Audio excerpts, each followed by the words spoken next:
It seems to be everywhere, doesn't it? Plastered across social media, promoted by celebrities, and sold as the ultimate health hack. The promise is tempting. Lose fat, gain energy, think clearer, and live longer. And all you have to do is stop eating for a while. This is the simple gospel of intermittent fasting. But what if I told you that for some people, this supposed miracle cure can be a fast track to hormonal issues, metabolic problems, and an unhealthy relationship with food? What if the very thing you're using to optimize your body could be working against you? The wellness world loves to celebrate big wins, but it's often quiet about the casualties. Today, we're pulling back the curtain to look at some of the critical risks of intermittent fasting that often get overlooked. We're going to bring some much-needed balance to the conversation because optimizing your health without being aware of the potential downsides isn't optimization at all. It's a gamble. Stay with me, because what you're about to learn could be one of the most important things you do for your health all year. Section 1. The hormonal question. Is fasting stressing you out?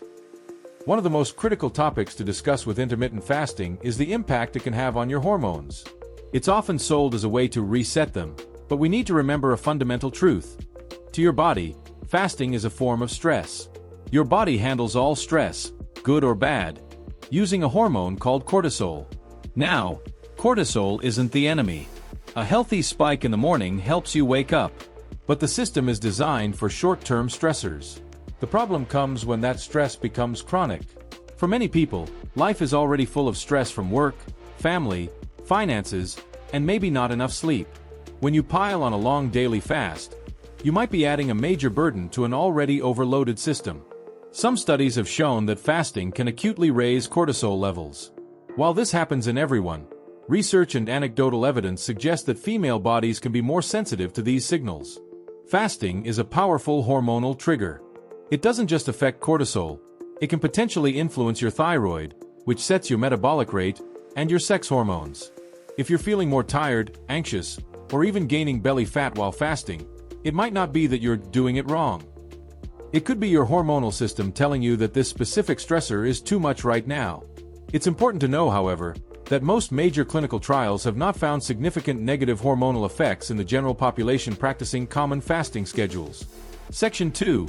The gender gap. Why women may need to be more cautious. This is a point that is so often missed in the mainstream conversation about fasting. The female endocrine system is fundamentally different from the male system, and it can be extremely sensitive to signals of scarcity and stress.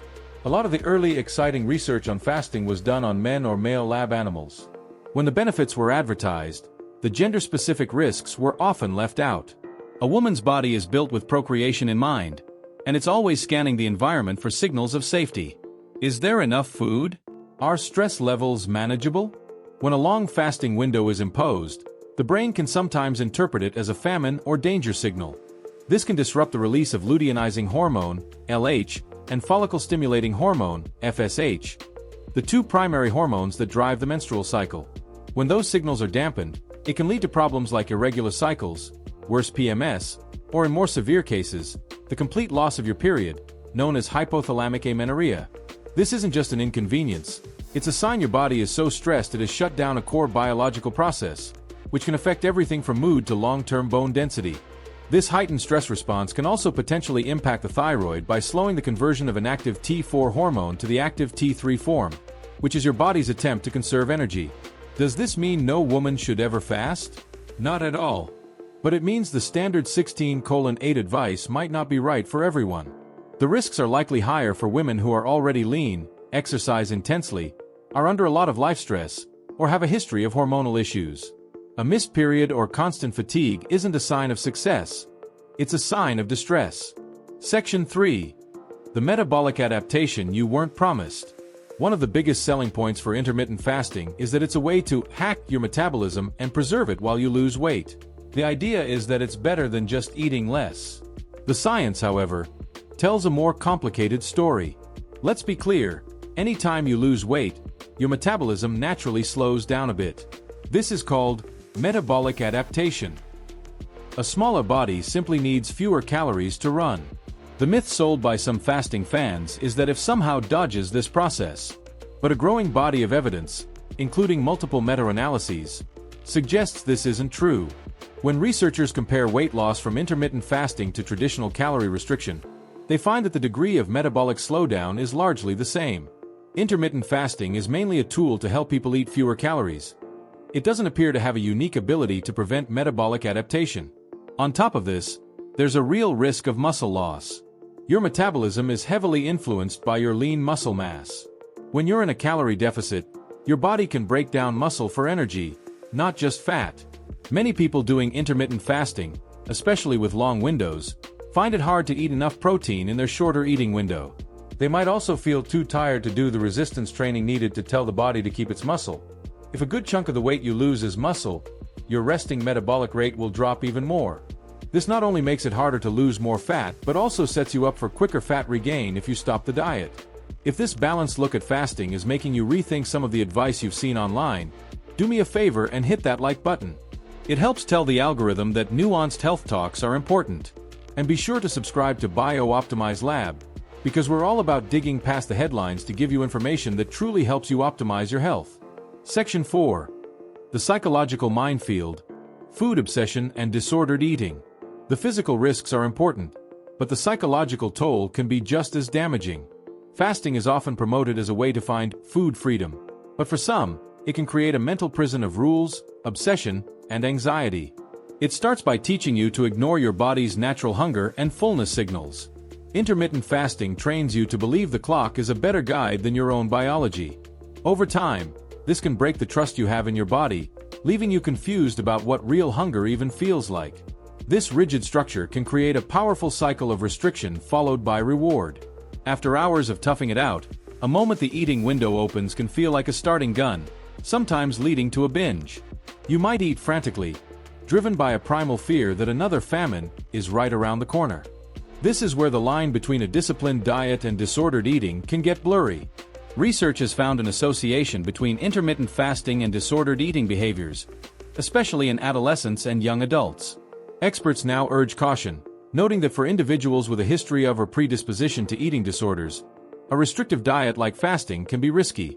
It's important to state that most adults do not develop eating disorders from intermittent fasting, but the risk is higher for those who are already vulnerable.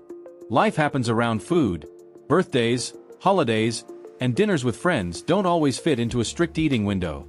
A health practice that disconnects you from joy and community isn't truly healthy. Section 5.